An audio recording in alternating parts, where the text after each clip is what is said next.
Good evening, everyone. I'd like to call to order the Monday, November 10th, 2025 regular Borough Council meeting. Please rise for the pledge to the flag led by our junior council member. Pledge allegiance to the flag of the United States of America and to the republic for which it stands, one nation, under God, indivisible, with liberty and justice for all.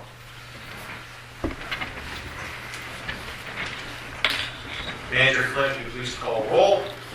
Yes, sir. Mayor Miravito. Here. Council President Hesch. Present. Vice President Aragon excused tonight. Councilman Miravito. Here. Councilman Hamadike.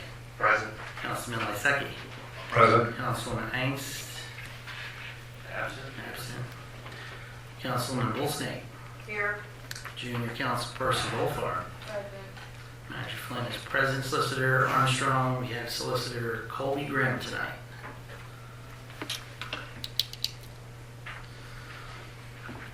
And Engineer Madison. Present. Presiding Officer Sean Light is excused.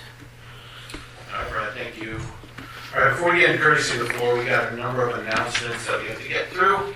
Say have to, want to, prefer to, look forward to, those kinds of things. First up, we're going to hear from Mr. Mike Rep. Mr. Mike Rep hails from East Main Street in the borough of Bath. And as some of you know, on council, he is up for a new term for the Bath Water Authority. So, Michael, if you'd like to address everyone from the podium, if there's anything you'd like council to hear or... No, I just thought I'd come. A lot of people know me, but some people don't. Like I said, I'm up for reappointment for the Water Authority. I just wanted to introduce myself and see if anybody had any questions for me. Any questions for Mr. Rep? Do you want to be reappointed? I'm sorry? Do you want to be reappointed? I'm calling for partnership, yes. Mike, where do you see yourself in 5 years? You're again asking for another 5? We'll see. So no more questions for Mike? No? Okay, thank you. All right, Mike, you're further on the agenda. Sorry, okay. Like I said, I have another back meeting to to it. attend, that's why I just wanted to touch base and see if anybody had anything for me. Now, there's other board members here present. Do they want to say anything about you? If that's an endorsement or a non-endorsement, either way. All right, thanks, Mike. Thanks for coming out. Appreciate it. Thank you, Mike. Appreciate your time. No, thanks, Mike. See you guys later. All right, next up, I'm gonna call Chandler to the floor, to the front, or the well in front of the dais here, sir. So I'm gonna walk down and say these things to you, all right? All right. Just going down, All right. So those of you that don't know Chandler is in charge of our Bath Fire Department Fire Police, right?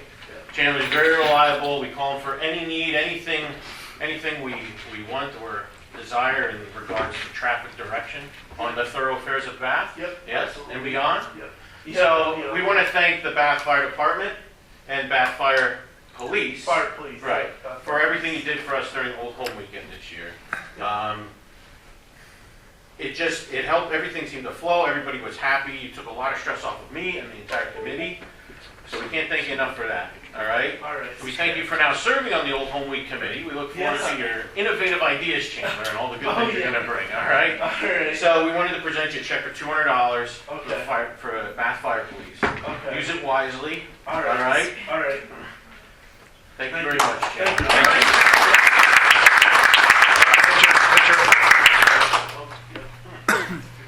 I told you to wear a tux. 1, 2, 3. Alright, Chandler, thank you. We'll get that to you. Next up, Anybody text anybody affiliated with the softball tournament, teams or point people. Kyle, our umpire extraordinaire. And Jessica. All right. Still say he was safe. And Chad. So first, I didn't see the red talent flag. my little words here with Kyle, right? Kyle's your name, I think. Yeah, I think so. No, anyway. So the past how many years? 4 years? 4 years. 4 years. Kyle has volunteered his time to umpire our softball tournament, which is beginning to pick up steam. And if you look on any of the popular websites that the people follow nowadays, on your Twitters and whatnot, it's a world-renowned softball. Right, Jess? Of course. Yes.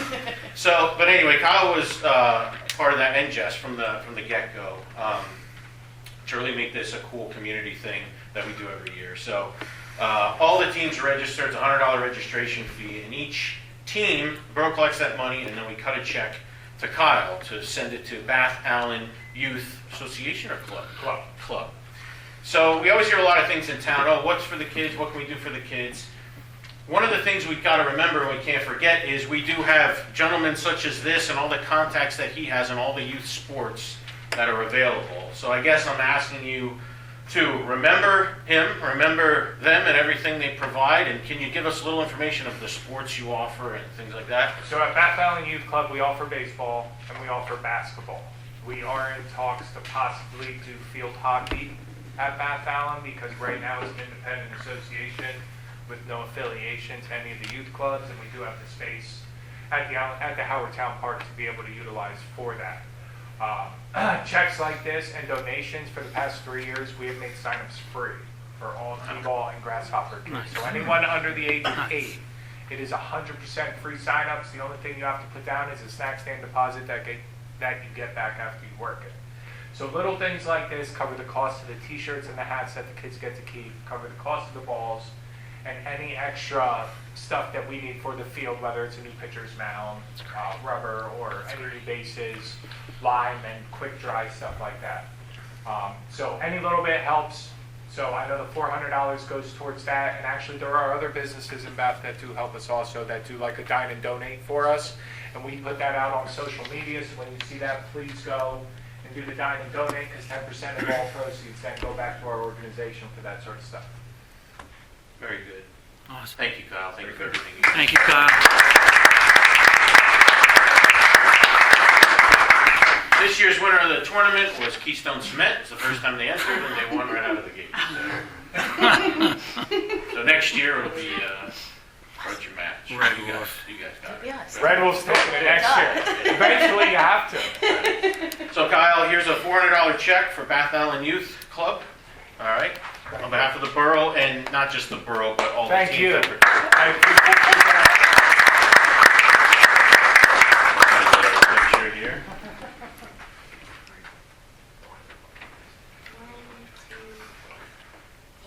All right. All right. Thank you all. See you later. Thank you. See you next year. Thanks, Yeah. Kyle. Thank you, Kyle. All right. Thank you. Thanks, everybody. Thank you, Kyle. Take care. Thank you again.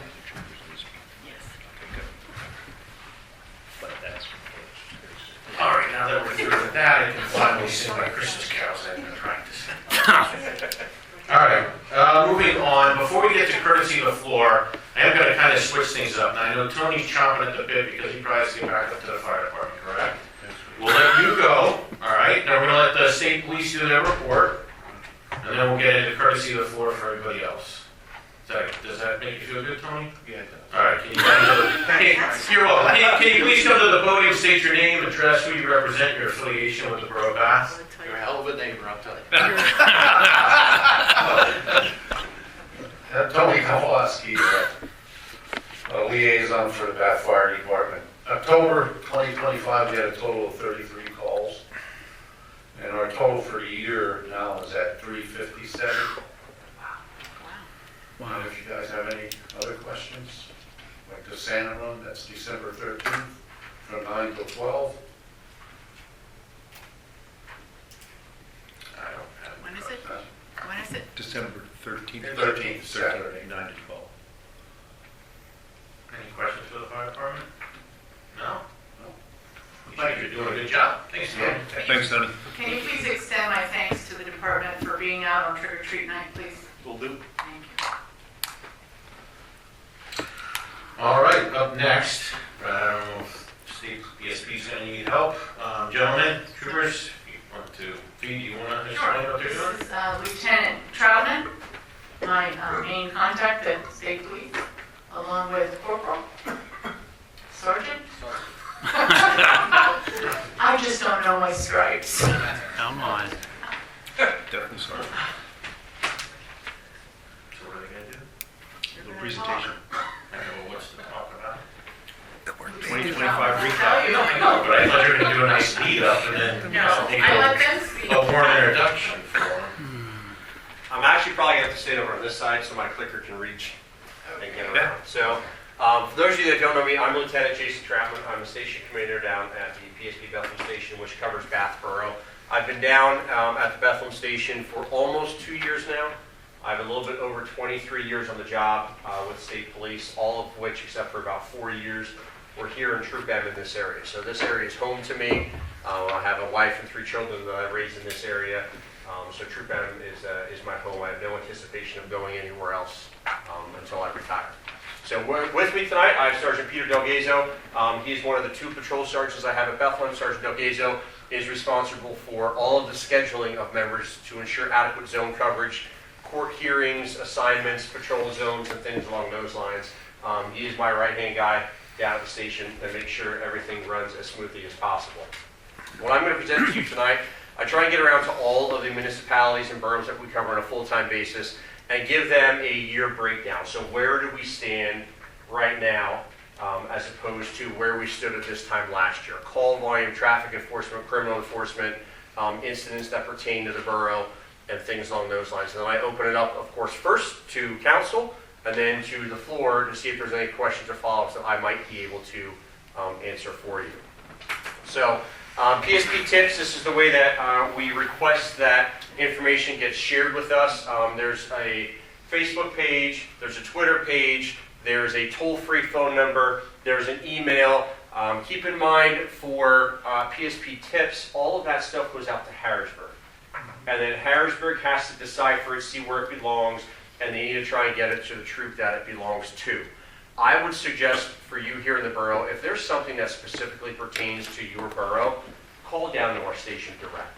I'd rather cut the middleman out if there's information and get to the point or get to the issue right away rather than relying on someone to try and sometimes refer to us information that's not everything that we're looking to gather.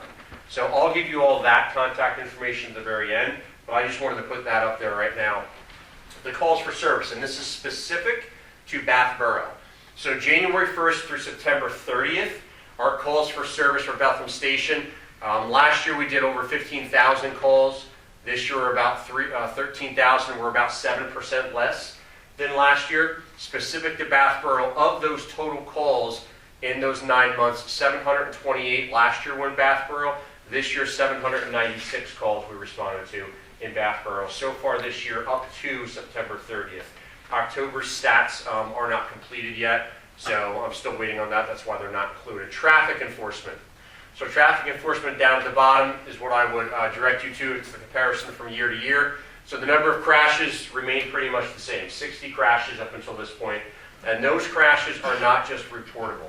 Those are non-reportable crashes. Those are reportable crashes. Difference being a non-reportable is no injuries and no tow is required. A reportable accident, if there's injuries or tow, is what differentiates that difference. So that includes reportables, non-reportables, hit and runs. We had no fatalities. We had 6 crashes with injuries.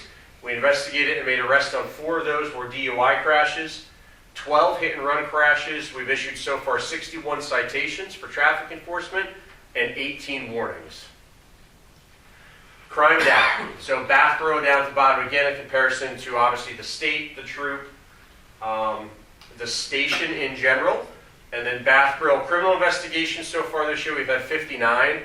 We've made 20 arrests out of those 59 criminal investigations, 4 of which were drug investigations. Crimes against a person. Those are your assaults, those are your domestics, those are your terroristic threats, those are your harassments. That's like person-on-person crimes. We've had 22. Crimes against property. Those are your burglaries, those are your thefts, those are your vandalisms or criminal mischiefs. We've had 23 of those so far that we investigated. And then crimes against society. Those are your nuisance violations.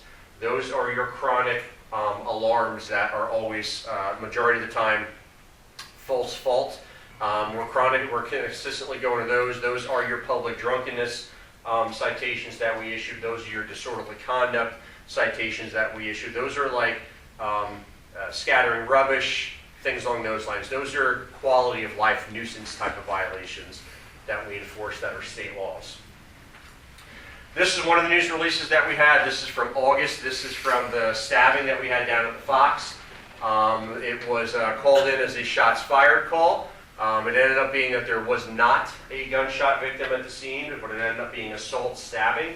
However, there were shots fired at the scene. That is still a very, very active investigation. I cannot divulge much more information other than what I have told you so far, but that's the news release that went out. The problem that we're running into is lack of cooperation. So there is a large lack of cooperation by a lot of the entities involved with that investigation, but that is not completely hindering us from continuing that investigation through the multiple investigative means that we have at our disposal to do so. It is still very open and it is still active. This was this weekend. This was an armed robbery we had at the Penn Jersey in 300 block of South Walnut Street this past weekend. This was two individuals that came into the gas station, two black non-Hispanic males, one wearing a red hoodie, one wearing a black hoodie. You can clearly see the pistol in the individual's hand that is wearing the black sweatshirt. And they stole cash and cigarettes and then fled north on Walnut Street back towards the middle of the borough. The problem with this is it occurred at 00:20 in the morning, and we did not get it reported to us until almost 3:30 the next day. So we had a very serious delay in investigating this, which put us way behind the 8 ball. And however, this is a very active investigation with leads. I can't go into any more details than that because this just happened this past weekend. But I want to stress and please put out, if you have private surveillance cameras on your homes in the borough, or there are some businesses in the borough that we've already obtained surveillance from of these individuals that are fleeing from the scene, please contact us if you capture anyone matching that description on your surveillance cameras between midnight and 1 a.m. I think it was Saturday night into Sunday morning. But again, when stuff like this happens, I cannot stress this enough. We need to be contacted immediately. We are way, way, way behind the 8 ball when we are not called till after 3:30 the next day for this type of violent crime. Like, we need to be on this with criminal investigators assigned as soon as possible, but we need the public's cooperation in making that work. We have been doing hotel and business saturation details.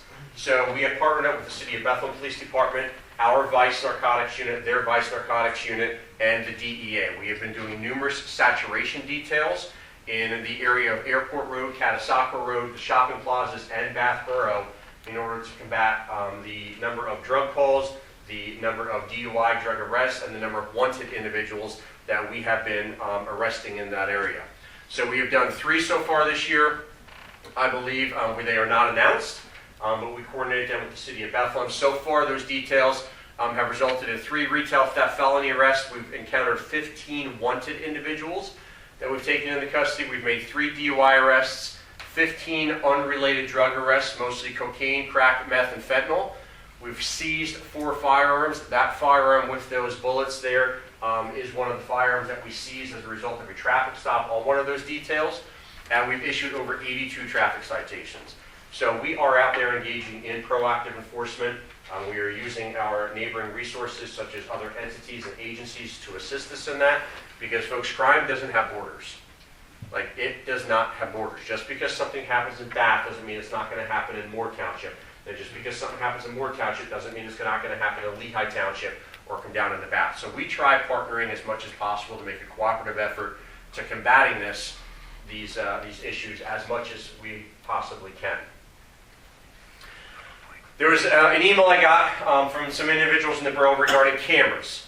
Some of the townships and municipalities, Hanover Township being one of them, and another one being, most recent one was North Whitehall Township, as invested in flock surveillance cameras to post around their municipalities. These are a phenomenal resource for law enforcement to use. We use them as license plate, as you know them as license plate readers. They are in addition to the license plate readers that we have in our vehicles that are mobile on a daily basis. This is not something the state provides. This is something that you as an individual municipality would need to look into and invest into if you're interested in this. But these numbers here are just based off of the Hanover Township cameras. They installed 12 of them around their municipality based on, we do what's called prophecy policing. So our call volumes are put onto a heat map, and then based on what our call volumes are, we can look and say, okay, these are the types of incidents we are getting from this general area. We could use an extra set of eyes on a pole that is a license plate reader that can help us and assist us facilitating that. So in the 12 cameras that we've installed in Hanover Township, or that they have installed and that allow us to use, they have read approximately 3.3 million license plates that have traversed through that area. Now, where this could be a great benefit factor is if we just get a simple vehicle description. That armed robbery 2 days ago is a perfect case in point.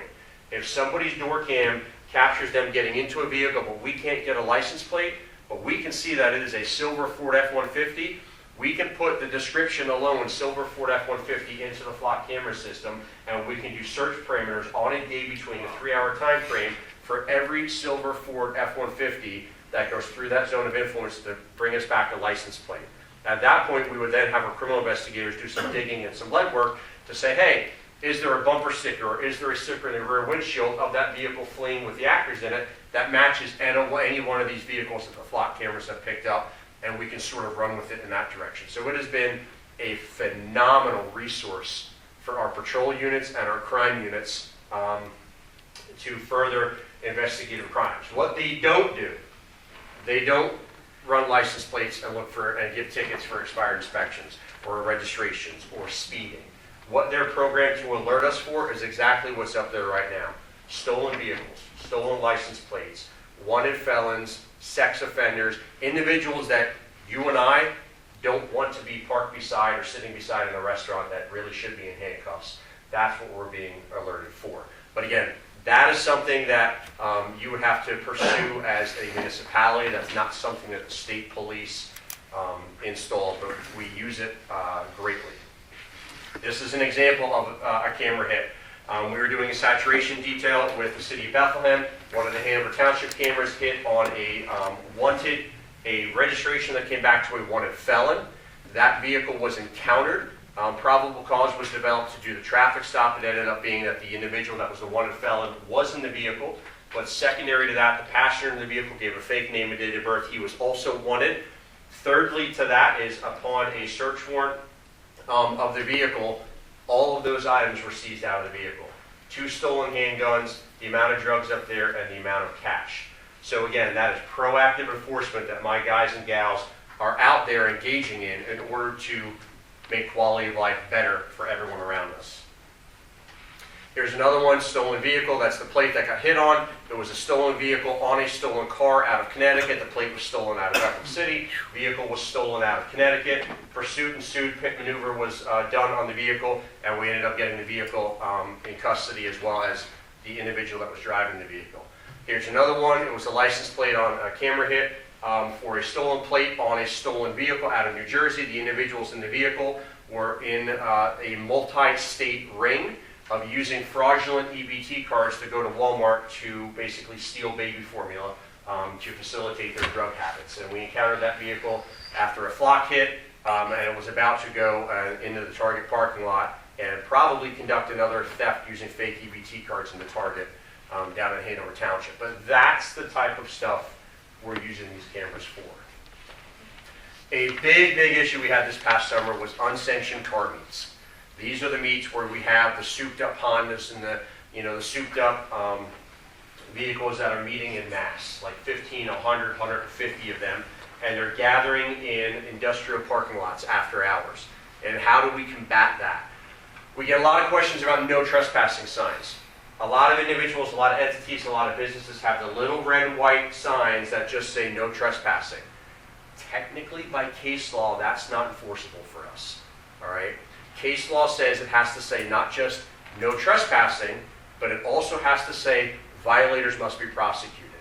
So we have been encouraging businesses, and a lot of businesses, industrial businesses especially, have been posting that exact sign at their entrances and exits. So when we do get called, and we do want to help with the enforcement aspect of things, and we see and arrive and see these signs already posted, we're good to go to start making arrests because we know it's legally posted. I'll get to that in a second. We know it's legally posted for us to be able to enforce it. Question specific to that? Yeah. Go ahead. Don't you have to ask them to leave first? No. If they're being trespassed, you have to ask them to leave and then they have to be given the opportunity to do so? No. Can you show me where that's not, like, I don't understand. Right, I understand that, but you have the authority to say you're trespassing. Oh, we don't have to arrest them. Absolutely. Well, you said to leave to arrest, so. Correct. But if You would ask them to leave first, right? not necessarily, if there are businesses that have already contacted us and said, hey, we don't authorize anybody to be here, and if they're caught here, we want them arrested, then we charge So they them. have to have the opportunity to leave before arresting? Not if these are posted. They were already given the opportunity by not entering. Okay. Nope. Okay. Community service, Coffee with the Cop. This was here in Bath, so this was hosted by Mayor Fee. You can see all the individuals that we had up there. Again, we engage in community service relations like this, Troop M. We have a CSO, Nate Bernofsky, that engages in a lot of this, and this is open questions as well to anybody from the public as well that we are open and able to answer as available. So Treats with the Trooper, this was last Halloween. That little, the trooper with the broccoli top haircut there to the left, he has Trooper Guilfoyle. He is actively deployed, and I love Bills, that's why I say that, but he is actively deployed with our U.S. military right now, serving overseas. So he should be back shortly. But again, this is just some of the activities that my members, my guys get and gals get out, and they go around, and on Halloween they try giving out candy to the kids as well, as calls permit, in the residential neighborhoods and townships as well that we cover. So we still have a barrage. We're still trying to recover from COVID. We have a barrage of vehicles right now, so we're not consistent with the vehicles that we use. We're using Chargers, we're using Durangos, we're using Tahoes. We still have gray vehicles, but our entire fleet is eventually being changed over to white vehicles. So I just want to make sure everyone's aware that you may see different types of PSP vehicles out there, but we're still trying to get everything converted over to white is what we're going to. How do you get in touch with us? That is our address, 2930 Airport Road in Bethlehem. Obviously, if it's an emergency, call 911 and 911 center will transfer you down to us. If it is a non-emergency, we ask that you don't tie up the 911 lines, just call us direct. That's the 610-861-2026 number. And then obviously there's our Twitter account, web address, suspicious activity, as well. All those means of getting in touch with us are on the screen up there. So that ends my presentation. Before I open it up to public, council, anybody from you that have any questions that I can answer? I have a question on the Sure. flock system. Are there grants available for municipalities, or is it something that a municipality just has to purchase on its own? I don't want to speak out of tongue, but I will tell you the other municipalities that have installed it with primary state police coverage have not been eligible for grants through the PCCD because the PCCD looks at it as you're already getting state police coverage for free, for lack of a better term. Like, and again, I don't want to speak out of tongue, but neither Hanover Township or North Whitehall Township were able to ascertain any grants from the state. Do you think that's to because install. they have their own police? They don't have their own police. We cover Hanover and North Whitehall. Hanover, Lehigh. Correct. Oh, it's Lehigh. Yes, Okay. Lehigh, I'm Okay. sorry, Lehigh. Sorry. Yes. Yep, now, the other municipalities like Bethlehem City, Allentown City, Salisbury, Hellertown, Lower Sauk, and I believe they were all eligible for grants, is my understanding. But again, I don't get involved with, I'm just trying to give you an honest answer other than I'm not sure. Okay. We're a small community geography. About what range is each of those flock cameras? I mean, you're talking about just for perspective, I mean, how many flock cameras, your example there seemed to be, that might be a little bit larger geography. What kind of range you get on those flock cameras? I don't think I'm following what, yeah, what do you mean? Is it like 50 feet? Is it 100 feet, on the cameras, surveillance, or do you not? That I would have to refer to, again, I don't work for Flock. There's Okay. Viper, which is their competitor, so to say. Okay. I just know Flock because we work with Flock on a daily basis. I know that when we put it on, or we recommend the different areas to put it on, they're capturing an entire intersection. Okay. But they're really capturing one direction for the most part for license plates, because Pennsylvania only has license plates on the rear. But they are able to capture, entire intersections as well as in regards to how far out, and we don't have any cameras that are live feed. As far as how far out they can capture, I don't know. But you would assist in setting up the cameras as to where you think would be good positions to set up. We would make recommendations based on heat maps, just like we did for Hanover Township and North Whitehall, based on call volumes and types of calls where we would recommend. Ultimately, if the borough would go with it, they're borough cameras. Yeah. Like, they're not our cameras, they're your cameras, and you just allow us to access and use those cameras. So ultimately, if you as the borough or the township, when I told the township this, if you install them and want them elsewhere, Sure. they're your cameras. Yep. Any other comments or questions from council? No? Public? Go ahead, sir. We had it already here in town, and they talked about sometimes, our American Legion property is private property. They already had, what you call it, was told, the borough's supposed to, when they go over on our border, that's our property. They said the American Legion already has put signs up that they will get towed away, because what they have going on in the park function right there, it's, they warn them that they're gonna get towed away, because it's our property. We need it for our own business, and it's for our customers and things too. Yeah, if you have a vehicle that's parked on private property, you can call and have that vehicle towed. Like that's your property. You have the right to do that. Is that the question you're asking for? Okay. Anybody, go ahead, sir. The robbery that happened at the convenience store, Yes, sir. any information on the vehicle type or color or anything like that? I mean, I have cameras at my store and stuff, I'd gladly look through it and see if... Before we leave, I'll grab your name and phone number, because I will give that to our criminal investigators that are assigned to that. I don't know this is so new that I don't know what information I can and can't give out at this point. But I will certainly have our detective that is assigned to it follow up with you directly. Because they might want to come and look at the time frame, and if they see something that they know they're looking for that I don't know, then obviously they can have that conversation with you. Very good. Sure. Thank you. I have a little different topic. I run the junior firefighters program at Claytonville. And one thing I'm trying to do is get them out to different fire companies, different things dealing, and one of the things I would like to do is have them come to the state police department and talk to you guys, kind of give them an idea what you guys do and things like that. And who would I just call the general number? Yep, that's why I went right back to that slide, the 610-861-206 number. Can't see that far. What was that again? 610-861-2026. You're going to be asking for Trooper Branosky, Branosky. That's amazing.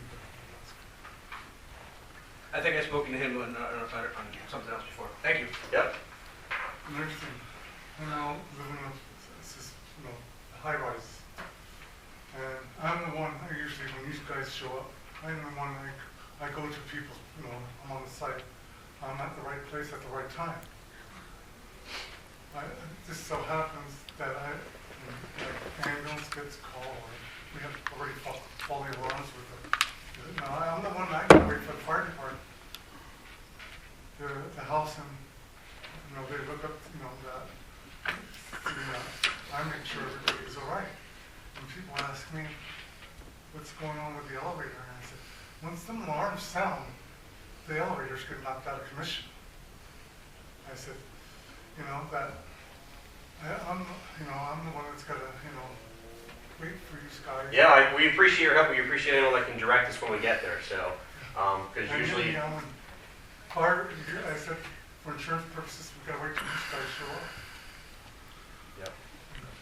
So, anybody else have any questions? No. Thank you very much. You're Thank you very much. Thank you. The report, the information. All right. I'll jump into courtesy of the floor right away. Let's see, Brian, we're going to be talking about you. Jim, you want to lead us off? Anything you want to say? Good in order? Like what? then I guess you don't have it. I gave you some of my ideas, Frank. Yep. Jim's very active in a couple of our committees, so he brings ideas there. We appreciate your volunteerism and everything. Thank you, guys. Thank you. All right, Brian, we'll get to you unless you want to say something that's unrelated. Nope. Jess? No. Trish? That's fine. Mike? Anything you guys want to say? No? All right. Kathy? Aaron? Oh my God, Katie? I gotta come over here, man. Katie, I'll wait till no. you're, wait till you're. And now you go back to the front a second. All right, now you're up. Go ahead. I'm willing to let the council use my Cricut so you don't have to spend $75 on shirts, reader shirts for next year. Put in the budget for $75 per shirt for a council member. Oh, yeah. I'm willing to donate the use of my Cricut so we don't have to spend that money. Okay. What? The embroidery for shirts, like if any council members want new shirts or polo shirts or anything It like was in the that. budget discussion, Right. so just. Well, thank you. You're in the shirt business now? No, I have a Cricut. I know, I'm okay. willing Okay. to borrow Well, it. thank you. Thank Thank you. you very much. Sure. I have a question about that. Okay.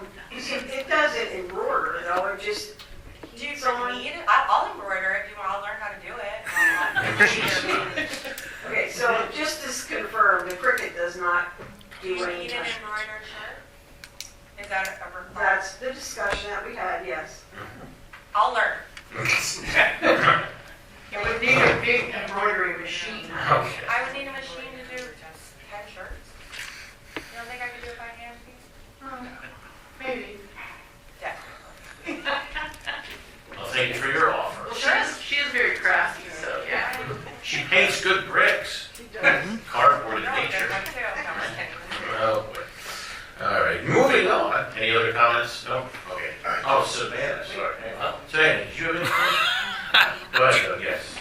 I just wanted to say thanks to everybody that showed up earlier last weekend, this weekend to help out at the Math Food Pantry over at St. John's Church. Mayor Fee put it out there, asking for recruits to help out. So my son went down there and I did and worked alongside Manny right here to help offload several pallets of food. And I saw another new person there also learning how to receive the orders. Spoke with other people in their town and they also mentioned that they were going down there. And me and Manny actually got a call back for later on this week also to continue to help out. So if anybody else has time, you can look up Mayor Fee's post on Facebook or we can tell you how to reach one of our works over there. Many hands make light work. And it also dovetailed that with the scouts also being there, that I was surprised he didn't say anything. But they also did scouting for food, which they picked up a lot of food around the town. From what I understood, there was over 600 pounds of food they brought over to the pantry on Saturday. So that also went well with the town, just everybody reaching out to help provide access to people who need food to help them get it. What day this week is the offloading again this week? You mentioned this week? They just need some help here going around. I have the phone, I can give anyone that wants the phone number for the contact there. And you can speak directly to them. Yeah. Okay. What's on the Facebook page there? And Doug, I heard a rumor that you might be getting either more involved with the food bank or no? I think that with the freeing up on my time that I'll spend more time there. Okay. All right. Yeah, thanks to the Bath Food Bank. Very active right here. They do a lot. All right. Nothing else. We'll move on to the next item on the agenda, which is approval of council meeting minutes from the October 14th regular session council. Motion by Jim. Second. Second by Annie. All in favor, signify by aye. Aye. All opposed? The ayes have it. Motion carries. We're going to get into morning council committee reports. We're going to switch some of these up and around. First one, PFA, Personnel, Finance, Administration. Obviously, council has that in your packet. There's really nothing wild that was discussed, or anything major. I think just the only thing that Solicitor Armstrong went back to look at the council member handbook. After last month's meeting, there was some confusion with that. Brad had chatted with him, the reason why we wanted to have something like that, so you look back at that, and obviously that's later on in the agenda for everybody. Some legal things, some budget items. Yeah, I think that was it. Any questions for PFA? It was kind of a quiet month. Nothing? All right, we'll move on. Doug, NASCOG? The NASCOG meeting was canceled, and the next meeting has technically not been scheduled, but it's generally the third Thursday of the month. Any questions about NASCOG or Doug via NASCOG or NASCOG via Doug? No? Environmental Advisory Committee, since Doug's already talking about NASCOG, we'll let him talk about the Environmental Advisory Committee. Thanks, Frank. The advisory committee met last Monday. We went back over the budget and discussed some next steps, some of the plans that we put together. We talked about the bath cleanup crew, and that most likely will pause it until the spring with the weather being colder and some of the difficulties that come with that. With garbage always looming, maybe we'll take another shot at NASCOG and see if they can help bring together all the towns that provide single hauler services and see if the COG can get them all together and gather some more information on what they're doing and if we can bring us all under one contract. Other items was creating a calendar of events for our committee and having it posted online. Brad has some ideas on how we can do that and help me put that together. Ideas like we're going to start with coming up with a community garden we discussed, and then we closed it out with further discussion on issues that surround bringing back the farmers market. And in case, Lila, do you have anything to add, or is that good enough? So yes, we discussed that as well. All right. Thank you, Doug, for the cleanup crew and all the progress you're making with that. And teamed up with Keystone Cement, I believe, this past month. Yes, we had 9 people come out from Keystone Cement, and they made a huge impact with the amount of trash that we were able to take off the streets, and they were actually all pumped up and ready to continue with the program to help clean up the streets. Very nice. Thank you for working on that, coordinating that. And Mayor would like to make a comment. Yeah, I do. Keystone Cement, when we had the tournament, they said that they really wanted to get involved with the cleanup crew. So they did that. I also want everybody to know that they matched their employees' soup donations. So their employees collected over 100 and some, and they matched the soup. So the new gentleman, Gabriel, that took over, he's very active at Keystone, and he wants to be very involved with the borough of Bath. I told him he's in East County Township. We really have no jurisdiction over him. He said, no, I want to be involved in Bath. So he's really stepped up. So I'm glad they came to the cleanup and they helped with the soup, and he's always ready to do something. And I'm very grateful for that. One could say that not only did they clean up the streets, but they cleaned up the competition in the softball tournament. Right, Jess? Yeah, just told me to say that. All right. Any questions for Douglas and the Environmental Advisory? Yeah. You're making people leave. Oh, Jim's got a question. Yes. Yeah, last Parks and Recreation Committee we had, when's that going to be rescheduled, and when is that going to get put on the board so people can start showing up and go to, when this cleanup's occurring? You mean, when's the next cleanup going to be scheduled? Yeah. Doug, are you taking a pause until spring, right? Yeah. Right, until it gets warmer. Oh, all right. Unless you want to leave the pack No, there. I don't. And bundle up, no? Not that I don't want to. Okay, we'll let it slide this time, Jim. All right, no questions for Doug. Other ones, we'll move on to, we're going to skip over economic development for the moment. That one's going to go last. So I'm going to go to Lauren for public safety. Our safety meeting was canceled last month. Okay. Any questions for Lauren? There's a couple of items we're going to bring up at this month's committee meeting. There were some in other committees, actually we were talking about parking, which we're going to get to with economic development. There were some areas, we brought up to Brad about potentially expanding some yellow corners. Not really in the downtown area, a little bit in the other areas, so. Let's see, Monocacy Creek Watershed Liaison. If you check your packet, we posted it on Facebook. It's actually very interesting. It's not going to pertain to everybody in the borough, but those entities that have property that borders the Monocacy Creek. The Watershed is running its first ever educational seminar for grants. What they're trying to do is anywhere that a riparian buffer was installed, so obviously the banks of the creek, when any work was done there, if you want to convert that to a meadow or expand that riparian buffer to a meadow.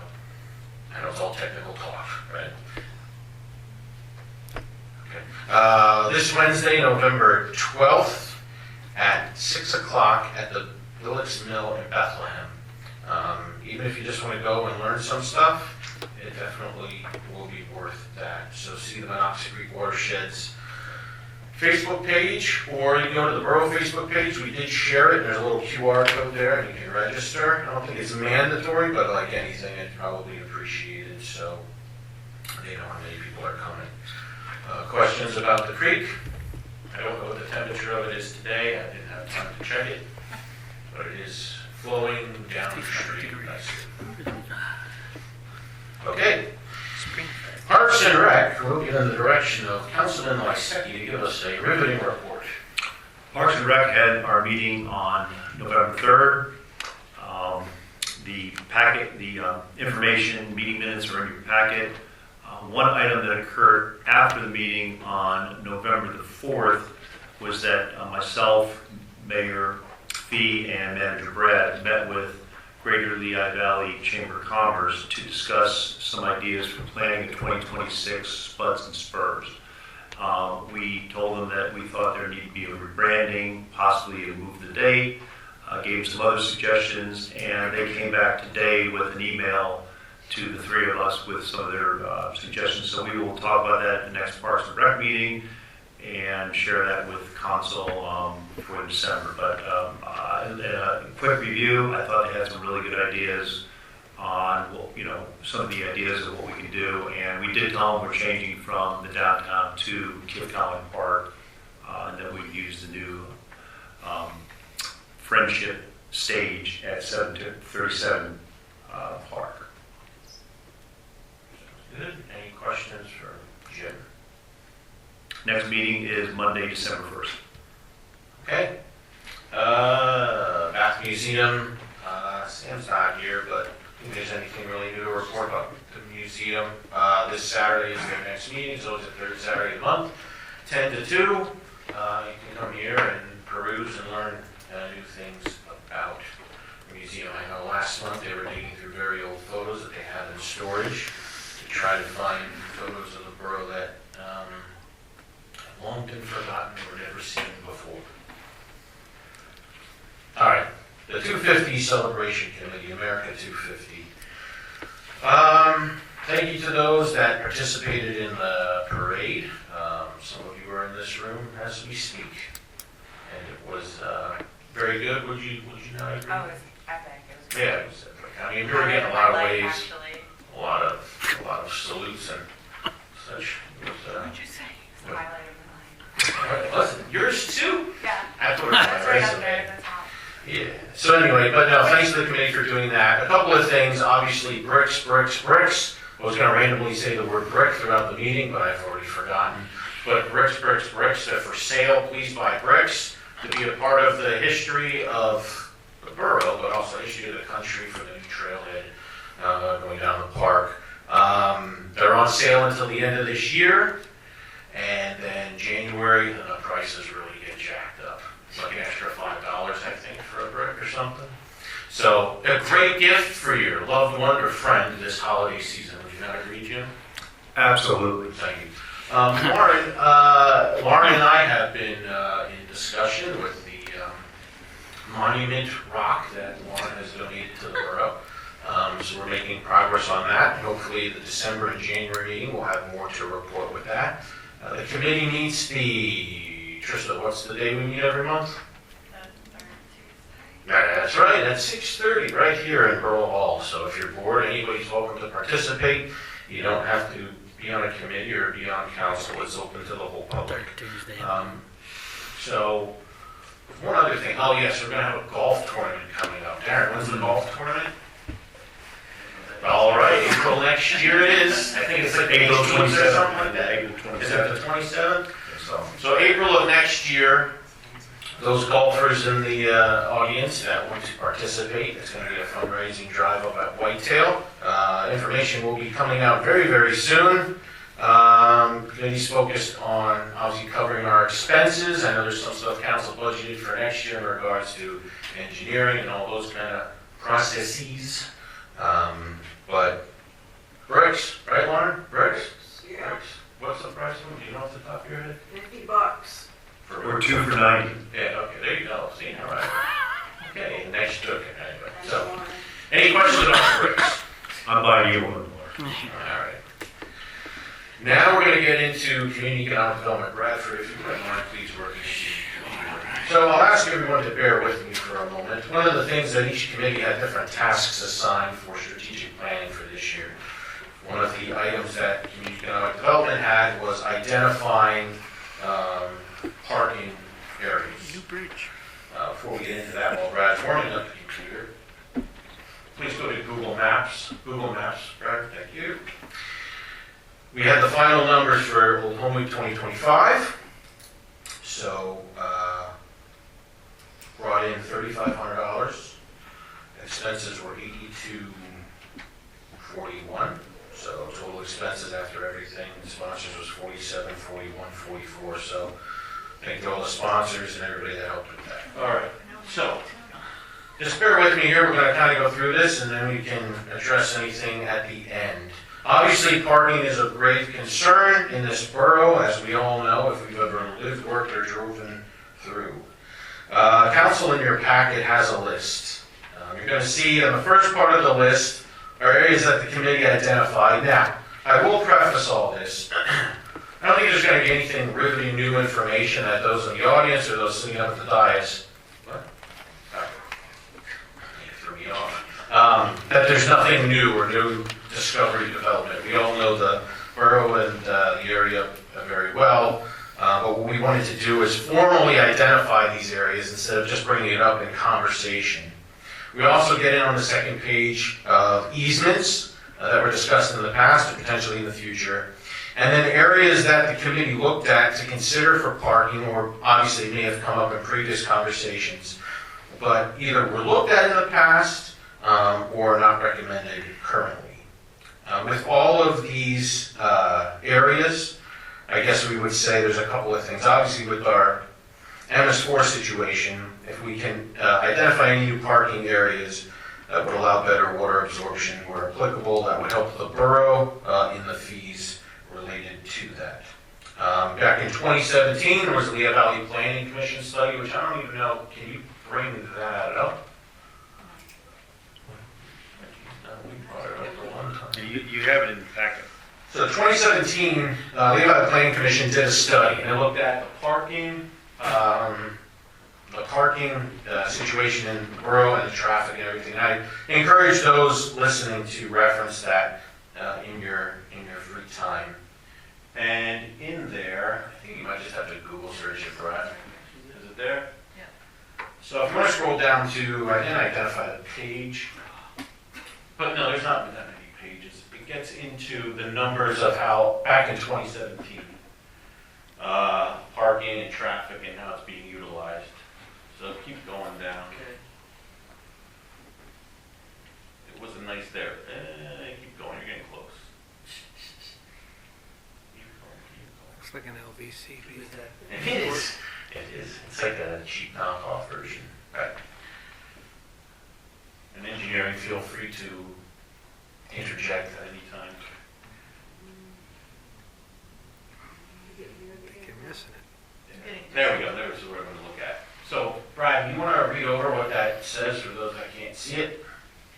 Or remember, 2017, people. 2017. Go ahead. Yeah, they did an inventory of parking spaces on street and public and private off street.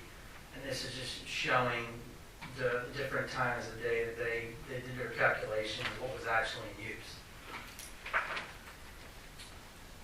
So, Go back up. so what are we looking at here? Spaces for vehicles. These numbers are the approximate count due to the informality, lack of striping of many spaces. 255 number of public on-street parking spaces. All right? In the borough? Correct. And you go down, 502 is the number of public and private off-street non-residential parking spaces. So what would that be, like, no? It gets So into private off-street, non-residential, would that be, right. So Brad's going to keep going down. Next slide. like, give us an example, what was an example of? Here we go. Street usage. All right. Here, this one. This is the one we're looking at. Yep. Yeah, time of day.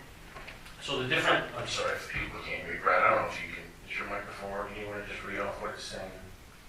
Yeah, so the 6 a.m. count was 93 number of public on-street parking spaces occupied out of 36, so 36% of potential spaces utilized. Then at 12 p.m., 91 number of public on-street parking spaces were occupied, so 36% again of potential spaces. At 4 p.m., they calculated 102 number of public on-street parking spaces occupied, so 40% of the potential spaces. And at 6 p.m., 151 of the total number of parking on street for a total of 59% of potential space utilized. So this was done over several weekdays? This was done in February of 2017. Random midweek day. Yeah. Okay, random midweek days, okay. So the reason we're pulling that up is, and those of you that may not be familiar with it, one of the things the committee is recommending to council is reaching out to the Labor Planning Commission and engineering to see if there's a way we can do an updated number. I'm not saying next year because we didn't budget for that, but something maybe perhaps in 2027. Because all of these recommended parking areas are going to be intense and need work and discussion and all that other stuff. All right, so I just want to kind of precursor, put that in the back of your mind. Now I'll be back over to Google Maps. All right, so some of these, you might say, well, that's really not convenient for general parking. This isn't just general parking, this is also for access to the parks and everything else. 300 North Chestnut Street, Fireman's Field, Meadow Park. Obviously, there's no parking up here. There's no even street parking on Creek Road. So people go to attend that park and there's nowhere to park. Now there are floodplain issues because it is in the floodplain. But we need to provide parking for park visitors and by extension could serve a couple of roles. Snow emergency parking for those that live on Creek and Old Forge, Century Drive, and also for visitors to those potential areas.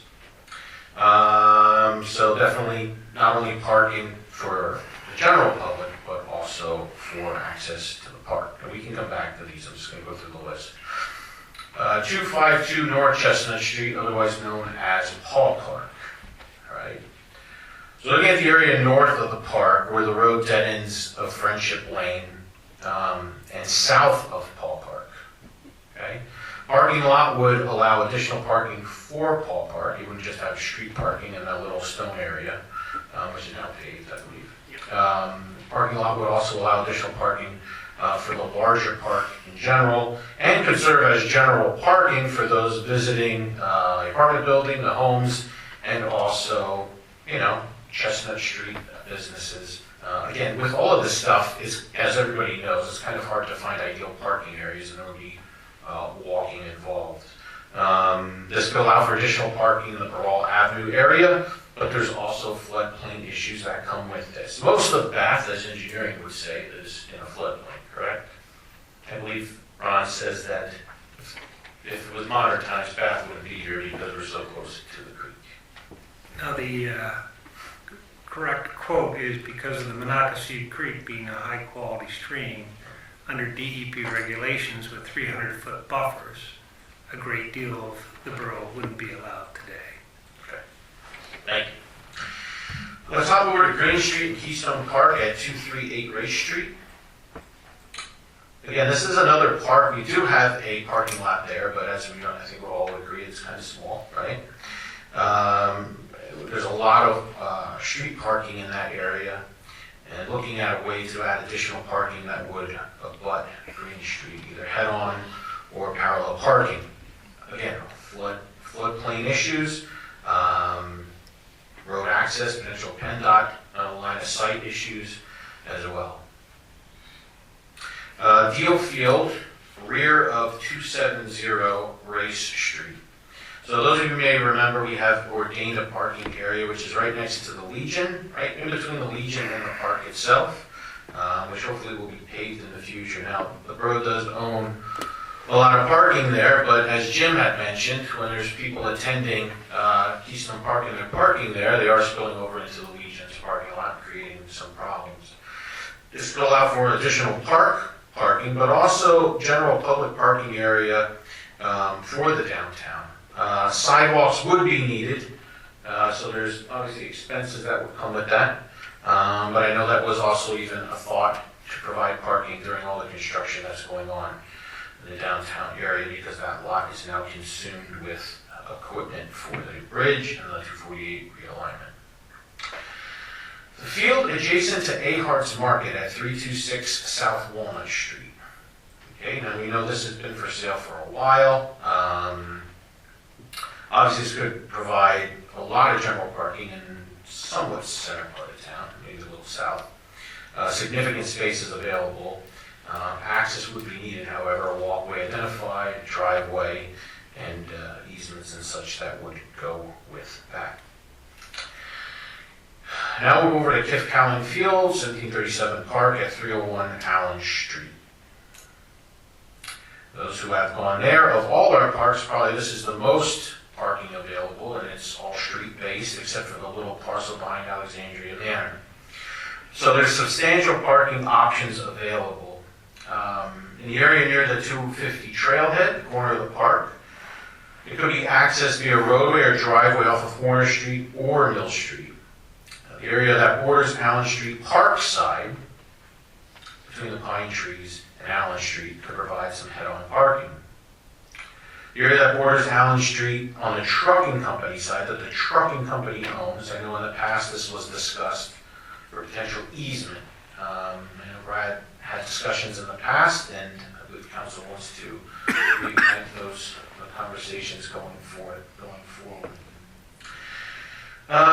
Let's see, 124 Center Street. I forget which one that is. Where 124? 124. Oh, right. Okay. Central location, general parking area, obviously privately owned. I believe being rented out currently. So that obviously would be an ideal location. But I believe having it on the list, potentially as a future option, would be nice. Right, it's not for sale, but renting or using all sorts of things potentially. 281 Wolf Street. What's interesting with 281 Wolf Street is that there's a parcel there, it's landlocked. There was talk in the past that the owner may potentially be interested in selling or leasing. When I'm disclosing this stuff, it's obviously public information, but I'm not trying to put words in the mouth of the owners of the property or anything like that, or trying to convince them. It's just items that was addressed by the committee to find potential areas. So if parcels like that for sale or looking to be rented, what could that do? You're all the way on East Main, you provide some additional residential parking and such. Another idea the committee had was to put a divider down the center of Broad Street.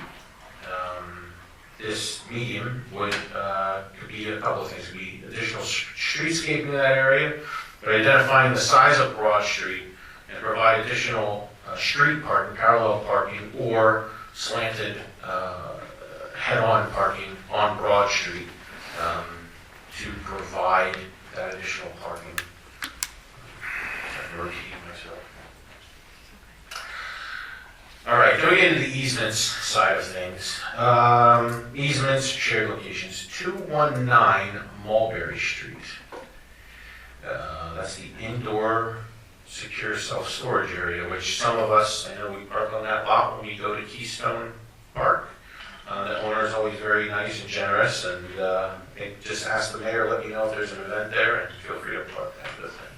Okay. All right, so anyway, shared parking lot for Keystone Park and general public parking. Again, for an easement, maybe something formally and legally handled in that regard. Plenty of area there, and also now that the cabin is in the park system, access to the back of the cabin from Keystone Park. Allen Street Trucking Company, again, I'm repeating that, but looking at if it's not something the borough can purchase, that could be something to look for easements. And under easements, I also have a field adjacent to Ahart's at 326 South Walnut.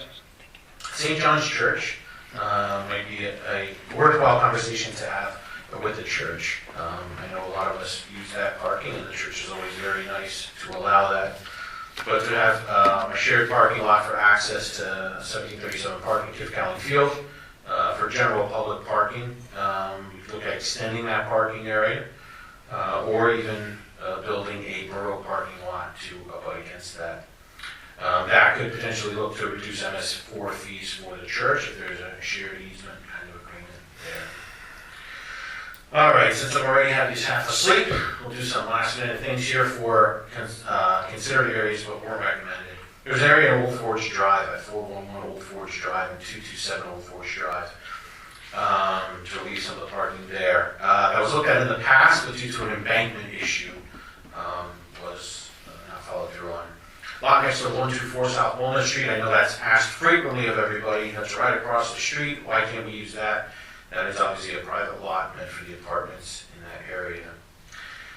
Trestle Park, formerly the top lot, to eliminate, there's talk, I mean, that's not a large area, but it is near the entry to Old Forge Drive and potentially could provide some parking, but I don't know if it would be worthwhile for the size of it, how many parking areas we would get there.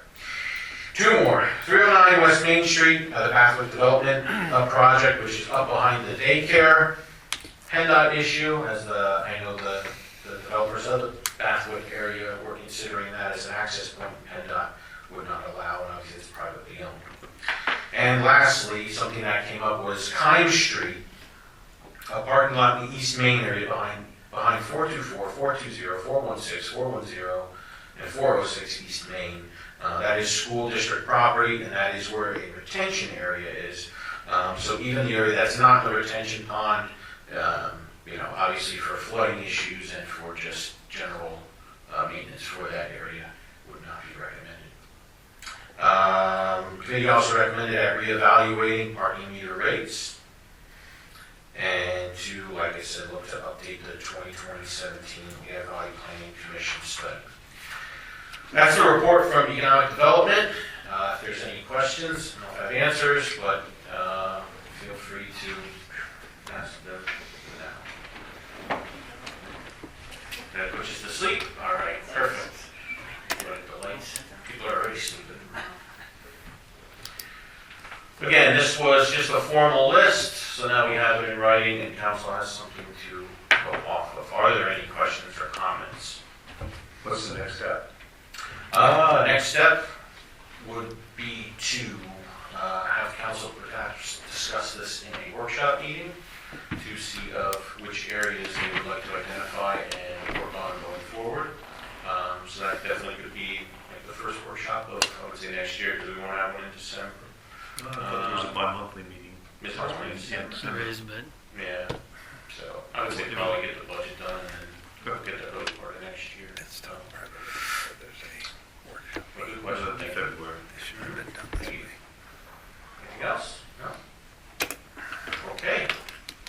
All right, so we have a list. Let's work on that and see what we can do. Provide some parking in this town. I'm tired. All right. Mayor, your report? Well, Lieutenant Troutman did most of the talking. I just have a lot of thank yous to hand out. First of all, thank you to the state police for coming, for Treats with a Trooper, for coming this evening. A huge thank you to everyone who donated for my annual October Soup collection, 1,811 cans were donated. I am very grateful, as is the food bank, because they are very low on product, so they're very grateful as well. Upcoming for Christmas, we're going to do the gingerbread decorating again.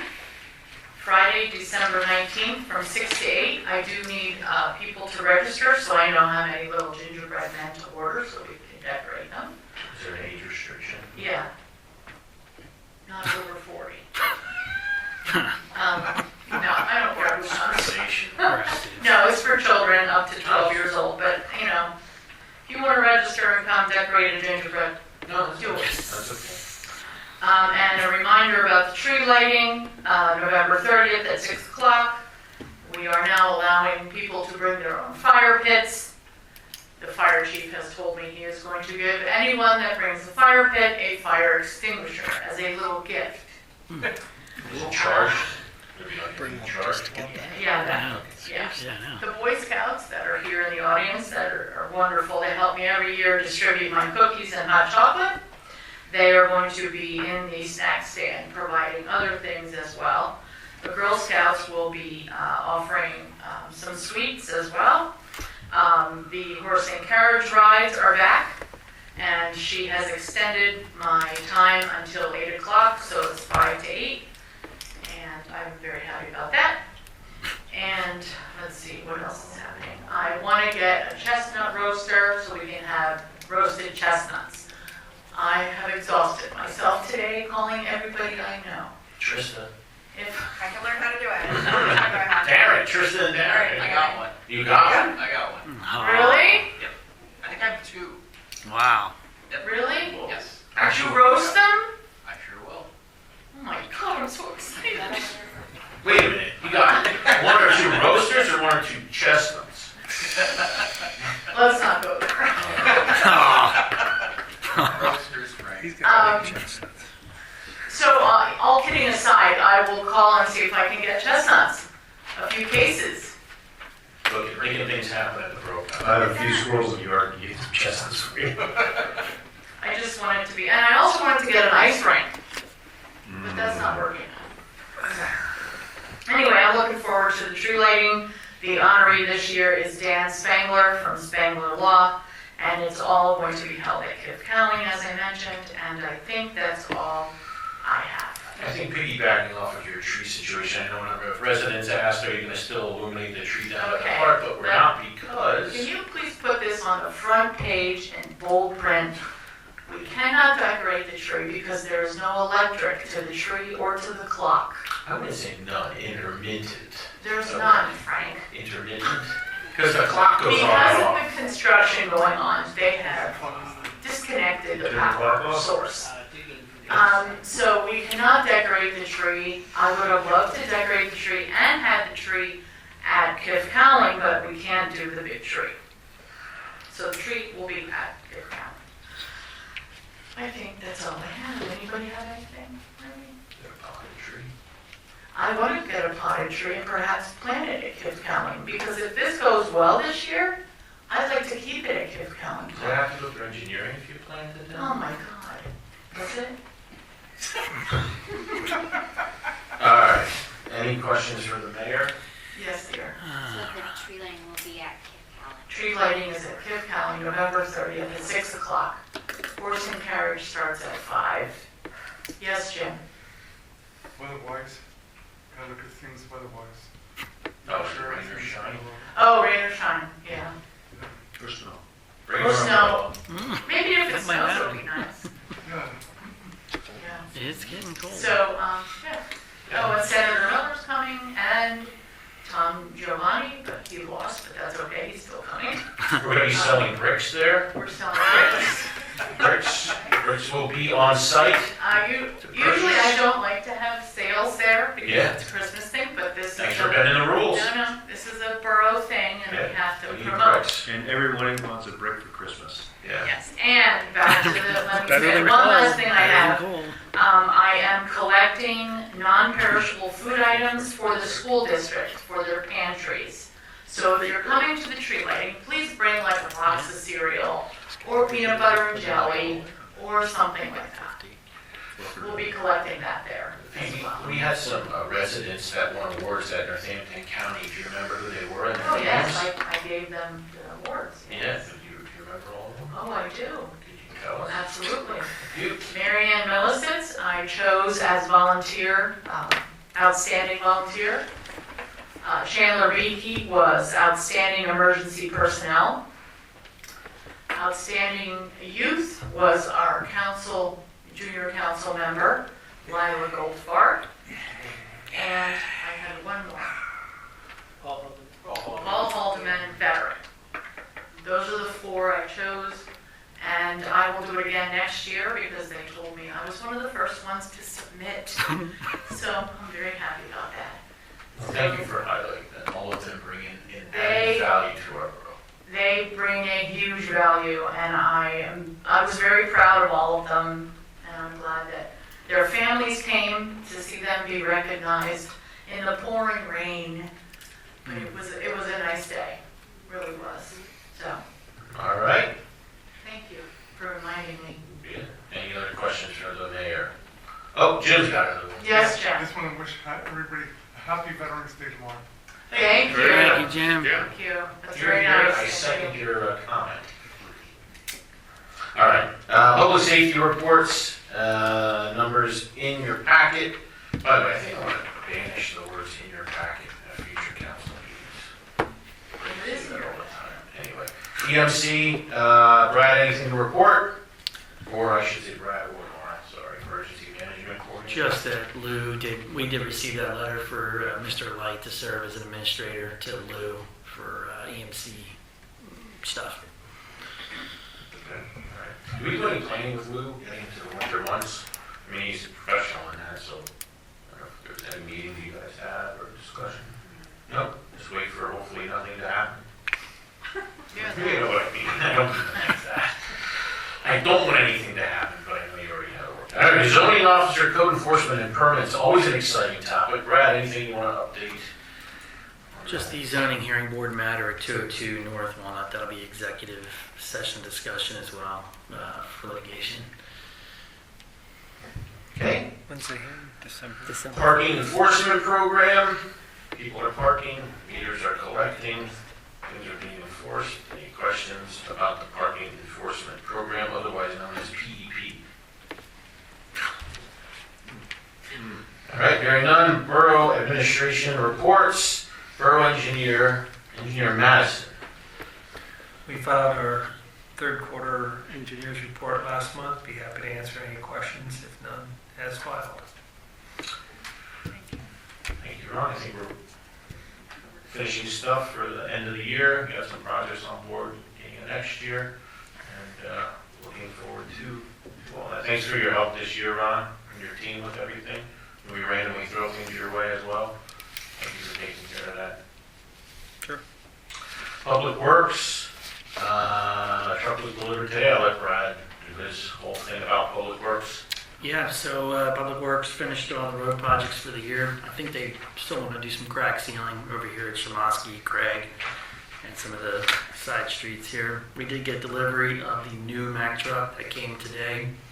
Hopefully, if the grant funders at the state will allow us, we should have more than enough money to hopefully cover the truck, the loader that we also purchased, and maybe a Public Works pickup truck. So we'll see how that all pans out. I have some emails into the state senator's office to help us out with that. And we'll get a response there. Leaf collection's in progress, and then we'll move into winter maintenance. All right, question for Public Works. Water Authority, Jim. The information is in your packet. No new news for the Water Authority. They are, as I mentioned last month, they are going out with an 8% water increase in the second quarter of 2026. And all customers received with their third quarter invoice a letter explaining the reason for the increase. What was it again? 8%. Second quarter 2026. I got a phone call complaining that we're raising the water rates. I said, that's not us, that's the water. They should call the water. I know I did. If they had questions, I directed them to Dave. Okay, very good. that was everybody's chance to ask Mike questions about the increased rates and Tony. Call me Thank you, back. Brian. Brian got it. Yes, anything else there, Jim? From No, that is it for the Board board. Authority? Borough Manager, Bradford. Nothing outside the report, just say thank you to everybody here at the borough, vendors, the water authority, fire company, women's auxiliary. Lost my father back in October, and it's been a pretty difficult time, but thank you all for the support.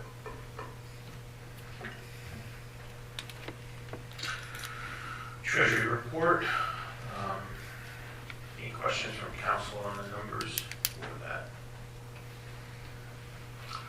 Get into paying the bills hopefully very soon. No questions on that.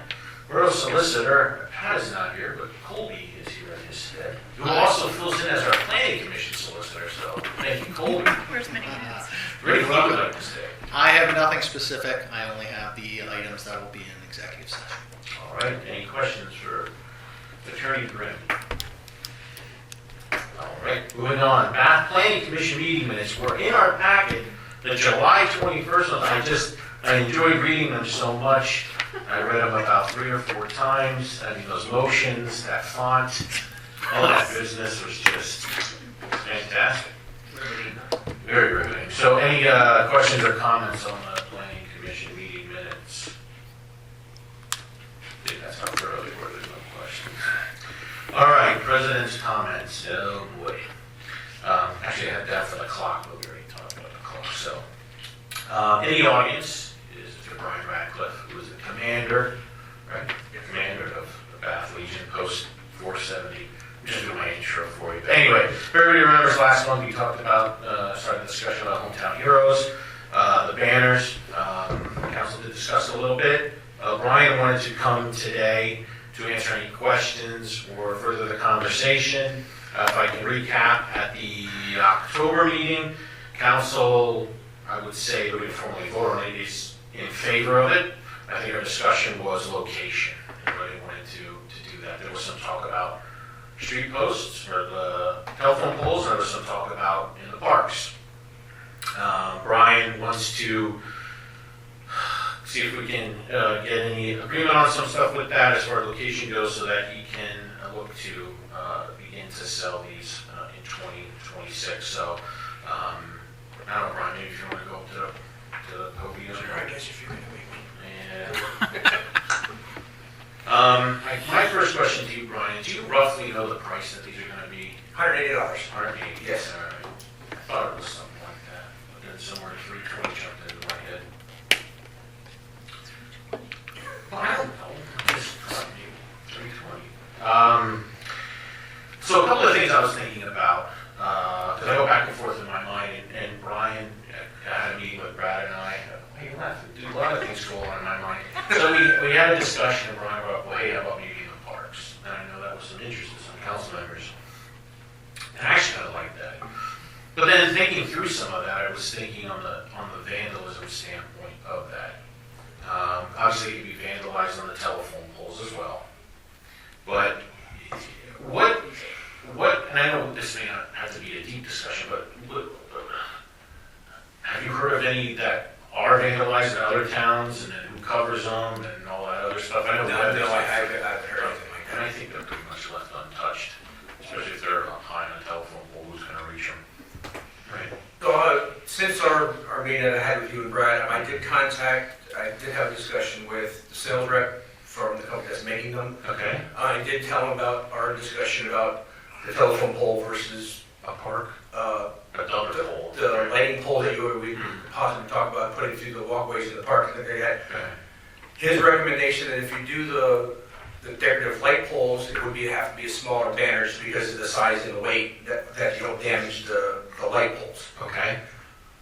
With that being said, that's when I started to talk about, because they'd be lower with the vandalism and things like that. And since I'm also doing the same program for Moore Township, now we have to worry about getting 2 different size banners and making sure that the right ones go in the right spots. Right. So I would prefer, just to stick with the utility poles. That way they're both the same size banners for both here and Moore Township. Right.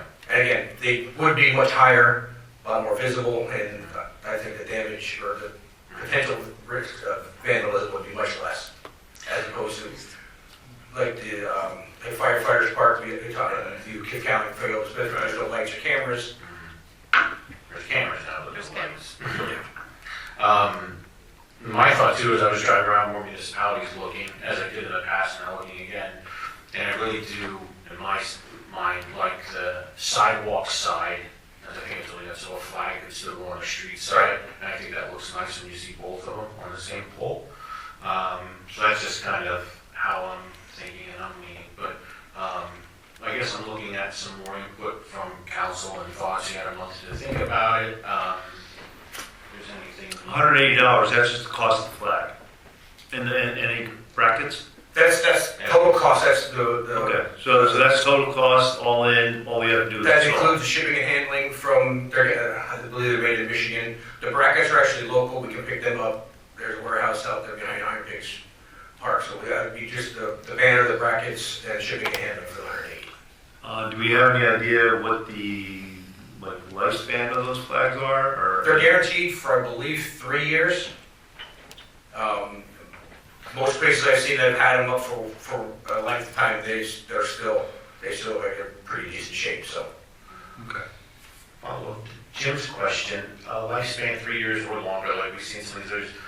When they get damaged or something happens to them, do they come down for good, or do we get a replacement, or do we leave that up to the purchaser of the banner? I would assume that you leave that up to the purchaser of the banner if they want to replace it or not. Okay. All right. But I can double check with some of the other groups that have them. Mm-hmm. But I would assume that whoever purchased that banner, if once it's served its lifespan, that they would have to replace that. Unless if the Legion of the Borough decides we did it for X amount of time, it was good, and we'll take a pause. Now, if it gets damaged because of wind or pole gets taken out from an accident, I mean, that would be something that would have to be different. Different story. But just through general wear and tear being outside. I was referring to wear and tear on Yeah. Okay. Yeah, just general wear and tear, you're saying about 3 years. 3 years. They're warranted for 3 years. Okay. They could last. Like most places have them up for 4 or 5 years now, and they're still, they still look like they're in pretty decent shape. So. Okay. Council, questions, thoughts?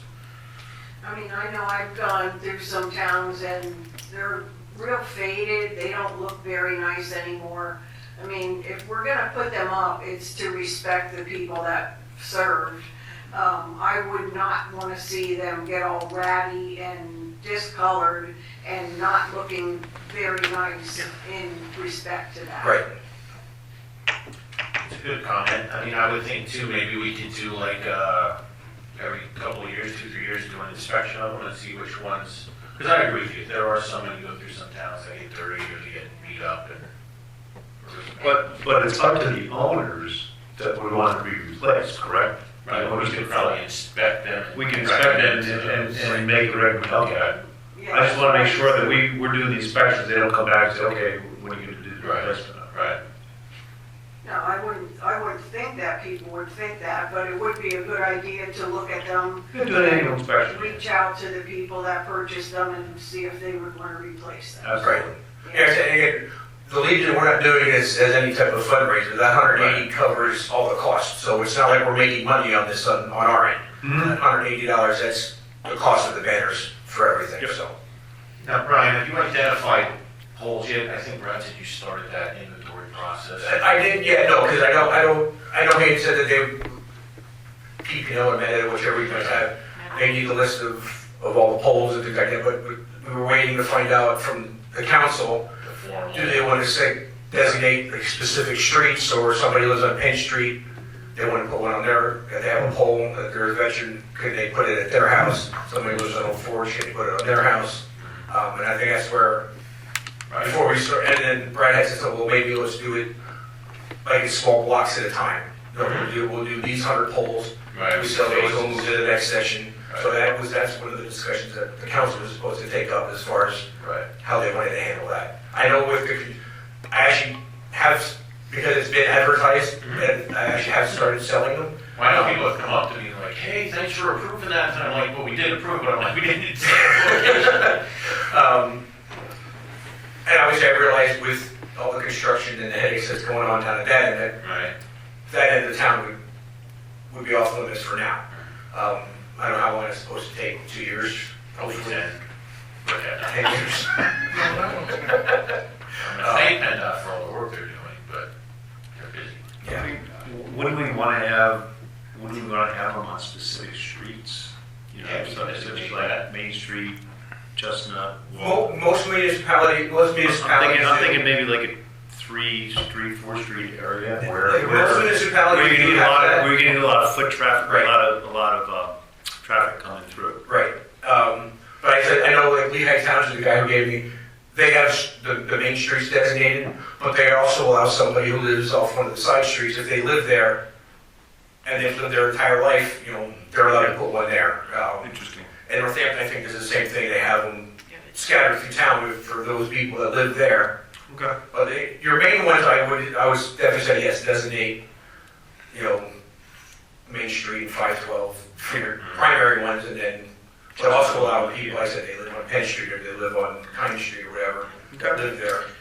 Now, that follows the question of Warren, because I know, and I'm not trying to put words in your mouth, but I do put words in your mouth. You mentioned about, I think, purchasing one, whenever this is for your father or My grandfather. grandfather. When you thought of that, because of the location you live in, were you looking at needing it by your house, or no? No, I mean, it's gonna be seen by more people. If I'm on Sleepy Hollow Road, obviously nobody's gonna see it on my road. Yeah. But even if, you know, I mean, I would think that it should be on the main streets, you know, Walnut, Chestnut, Main, Northampton. I would think those would be the streets that most of the people are driving through, that they would see them. I would agree with that, yeah. Those are the main streets. Yeah.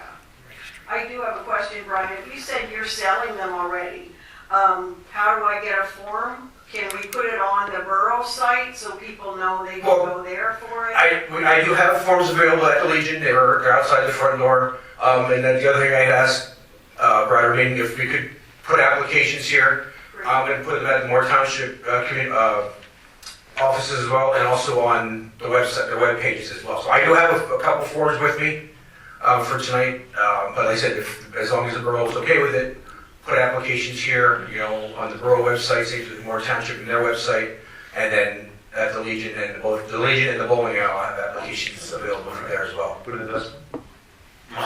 My one concern, we have so much on the poles now, and I want them on the sidewalk side, because I really do, from a traffic standpoint, visibility standpoint, that's 100% for that. The visibility, like when you're driving, all the wires and stuff kind of obstruct. And I've been to other towns where they have not as much as us, you know. I mean, we should win some sort of award for that, but, you know, like, is it going to look visible? I guess we're going to know once we start putting some up, I would think. But and I guess at the same point, what else can we do, though? Do you know what I mean? Like, this was a lot of my discussion in my brain, but you do think about stuff sometimes. It's like, you know, where can it be visible? Where can it be safe? And it's not a lot of spots in this town. Sorry, the borough. Well, I think you have to stay off of 512 because that's where 99% of the wires are. They're True. so cluttered up that it isn't funny. I think Main Street, 248 would be Broad good. Street. You want to stay out of the middle of Main Street from 512 to Chestnut Street because the truck traffic, the dirt that's up there, if you look at the houses, they're cluttered with, Right. those things will be looking like they're 50 years old after 6 months. Well, initially when I first wanted to do this, my goal basically was to hit every traffic pole from the railroad tracks to the cabin, the log cabin on Main Street. Okay. I originally, for that reason, would hope to stay off of 512 just because of all the traffic, because you have the soot and all the dirt. But again, you know, that's what I would have liked to see, but it's obviously your percent. And again, I don't know how many telephone poles that is. What happens, okay, we designate Main Street, but I still have 70 banners to hang. Right. No, I think we got to give more than enough space for that. I think main drives look nice. Ron wanted to say something. He raised his little hand. Yeah, I believe they're currently hanging in Wind Gap Borough, Penn Borough on 512. They get a lot of truck traffic with Grand Central's landfill, but I believe they hang lower than the wires. And if you go on Google Earth Pro and you go to Street View, you'll be able to figure out where you want to put them, and you don't have to have a hypothetical discussion. You can plan it all out. You make a good point, because on the sidewalk side, they only have to be 9 foot above the sidewalks. Right. So that too is gonna be below the wire. See, that's why you get paid the big bucks there, thinking of that stuff.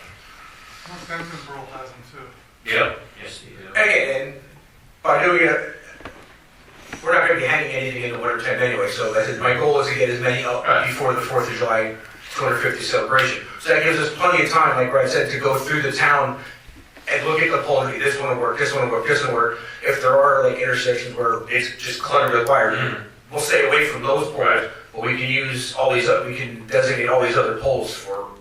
No, I kind of like that approach, and I think that's good in that, there's some wiggle room, and you have time to identify that, work on it. Did you raise your hand, Lauren? Oh, no, man, no. Okay. So what's the consensus here? All in favor of parks, raise your hand. I don't know. All in favor of the telephone pole, raise your hand. I know, that's what we really don't. You need a motion. Okay. They amend the agenda for. So we'll amend the agenda, We got and to we'll amend vote. the agenda. But I guess just consensus from council is. Residential. We're not spending any money to No. come up with this. Polls or It'll sidewalks. be Public Works putting them up. All right, so do I have a motion to amend? I don't know if you can amend it for this. Okay. So then I we have don't to think be you on. can, yeah, it'd have to be on next agenda. It Now, just what- doesn't qualify as an exception unless you had it somewhere. What about the thing, any motions deemed necessary by Borough Council, item G under motions and action items? It doesn't specifically state it, so Okay. you wouldn't be able to do it. So we can verbally say. Give a consensus. Mr. Radcliffe, You that can the give a consensus consensus. And then Yes. we can put it on the The agenda for poles December. on the sidewalk side. Were we designating specific roadways, or are we gonna say scattered? I don't think scattered, I think select, I think you select. To go from there. Yeah, I was gonna say, probably Main Street. Main Street, Yeah. 512. Like you said, from the main- railroad tracks the to main- the cabin. Right. Right. Okay. All right, so that's kind of that, right? But we'll have to put it on the next month's. Yeah. So in the December meeting, you can, So on the agenda for December should be Main Street poles from the railroad tracks To the to cabin. the cabin, so we can be specific about it in Right. order to. Right. we can put descriptives in the December Okay. agenda. You don't have to come back. You don't have to come back, Yeah. but now you kind of understand our thinking. Yep. And, yeah, any other questions for Brian? We can ask a question again in December, but.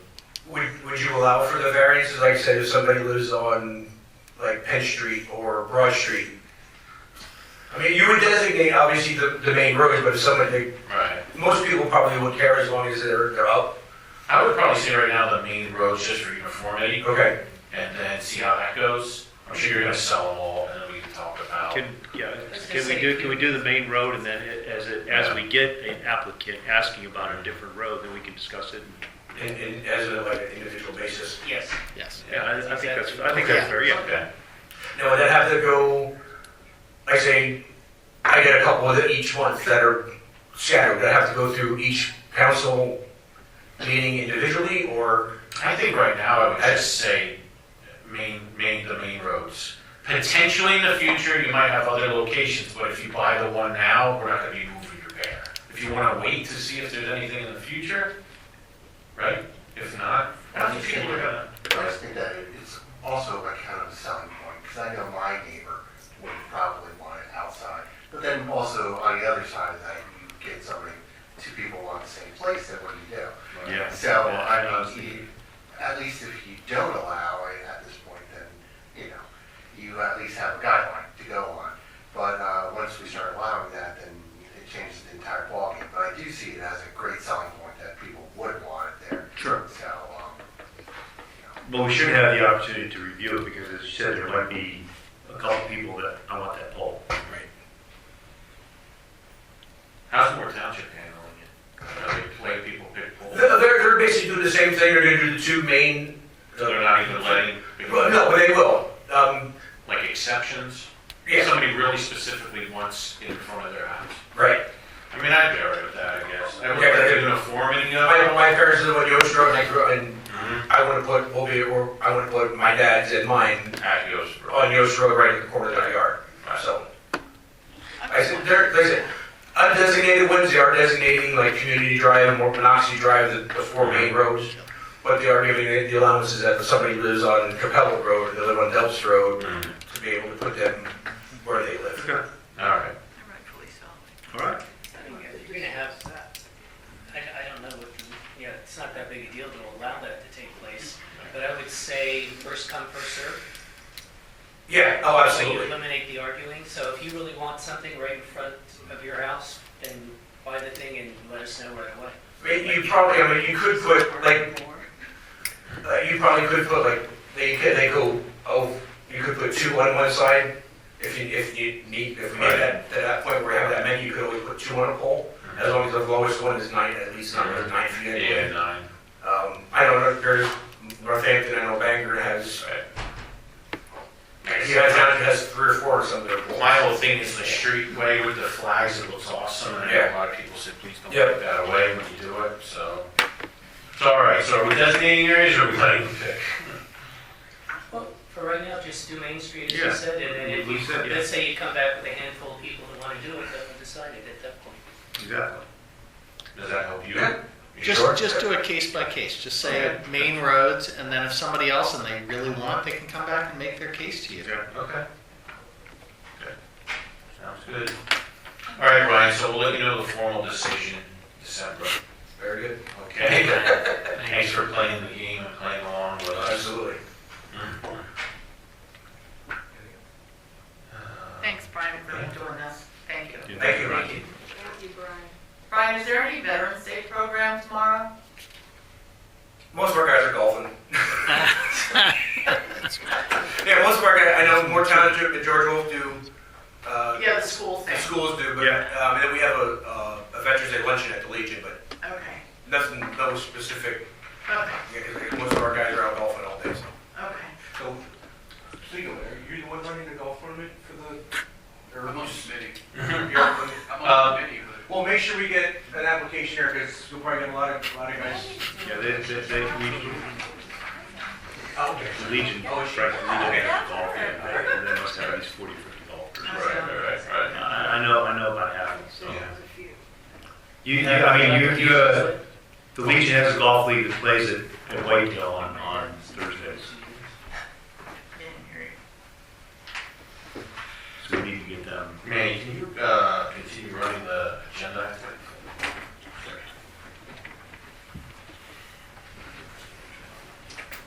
Ratification plus.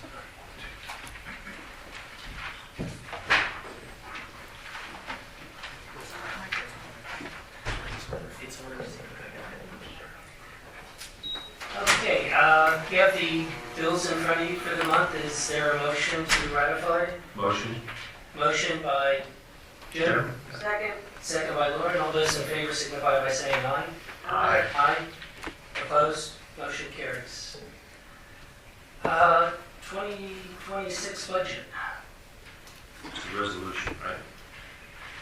Yeah, it's also, further down on your It's agenda. further down, yeah, it's further down. So, So we just did that under the resolutions there? Yes, correct. Skipping it there. Any information on the Norbath Trail? No updates. No updates. The pavilion deed for Hicktown? Nothing. No Nothing on updates. that either? Okay, motions and actions. As to the question of adopting the Borough Bath's Councilman Handbook. Now, what, It's ready yeah, for the motion, it's ready, we got the We packet. already had it, yeah. Okay. We got the packet the other the day. changes were made? Yes. Yeah.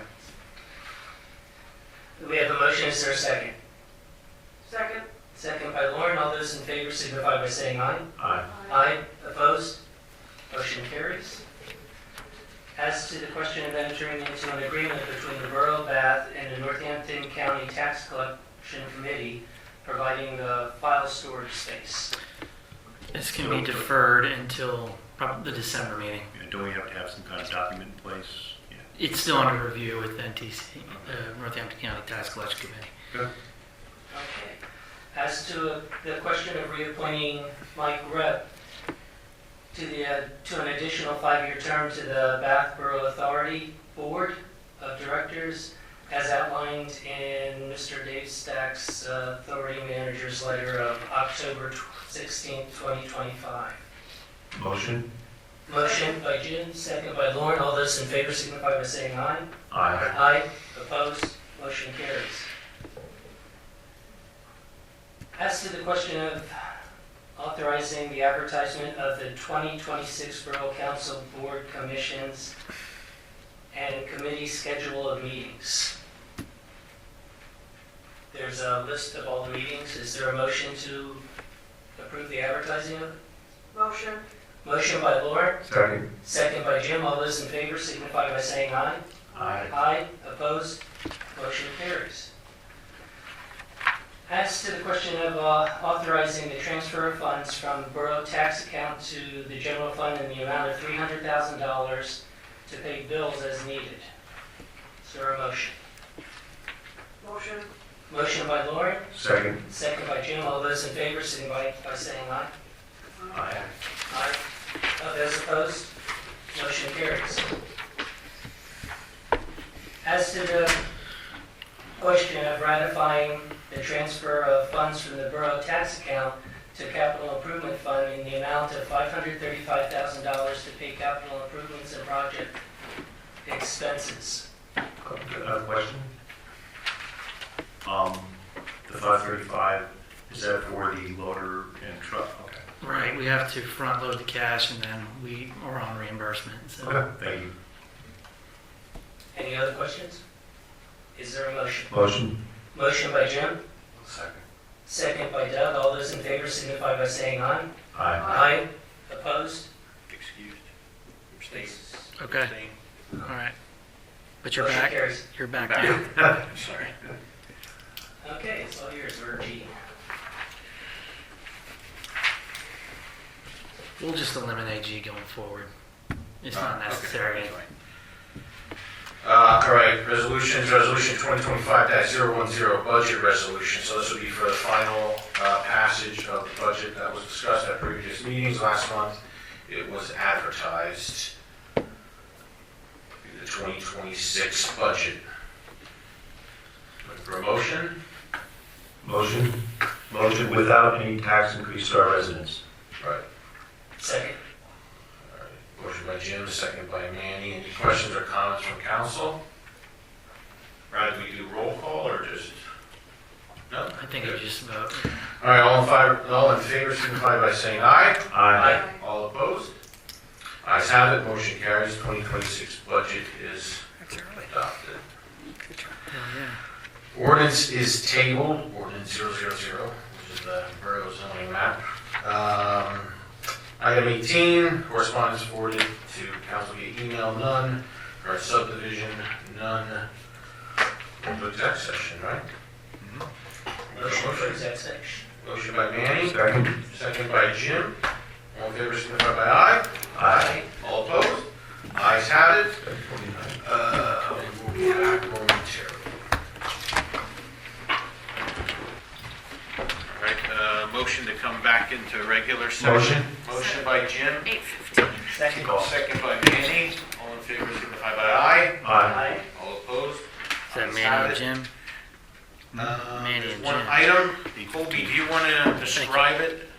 The motion item? Sure. I think that it is a motion to authorize the borough solicitor to attend the zoning hearing board for Wawa to represent the borough in opposition or providing conditions to that hearing.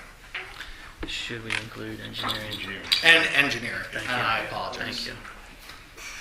So what Colby just said, do I have any, council? Motion. Motion by Manny. Second. Second by Jim. Any questions or comments? Hearing none, all in favor, signify by aye. Aye. All opposed? The ayes have it, motion carries. Looking for a motion for adjournment? Motion. Motion by Jim, second by Manny. All in favor, signify by aye. Aye. All opposed? Ayes have it. Meeting is adjourned. 8:16 p.m. Thank you.